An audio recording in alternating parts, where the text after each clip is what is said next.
സ്വകാര്യമായിട്ട് Umm ഫദ്ലിന്റെ കയ്യിൽ Abbas ഏൽപ്പിച്ച പണം ലോകത്താരും അറിഞ്ഞിട്ടില്ല. ചുമരുകൾക്കകത്ത് വെച്ച്, വീടിന്റെ ഉള്ളിൽ വെച്ച്, ഒറ്റക്ക് തന്റെ പത്നിയുടെ കയ്യിൽ മദീനയിലേക്ക് യുദ്ധത്തടവുകാരനായി പിടിച്ചുകൊണ്ട് വരുന്നതിന് മുമ്പ് രഹസ്യമായി ഏൽപ്പിച്ച സമ്പത്താണ്.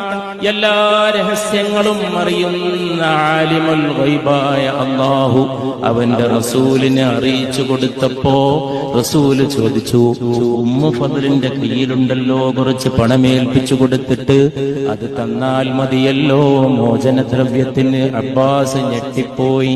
അബ്ബാസിന്റെ നെഞ്ചിലൂടെ ഇടിമിന്നൽ പാഞ്ഞുപോയി.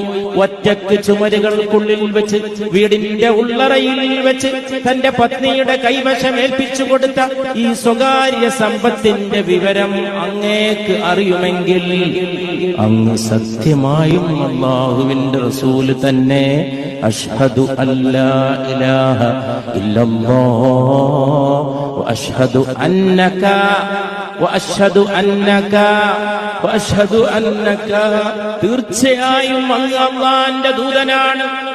എളാപ്പ തന്റെ സഹോദരന്റെ മകന്റെ റിസാലത്തിനെ തന്റെ സഹോദരനായ അബ്ദുള്ളയുടെ മകന് അല്ലാഹു ഏൽപ്പിച്ചു കൊടുത്ത നുബുവത്തിനെ, അല്ലാഹു ഏൽപ്പിച്ചു കൊടുത്ത റിസാലത്തിനെ അബ്ബാസ് ആ നിമിഷം വെച്ച് പ്രഖ്യാപിച്ചു.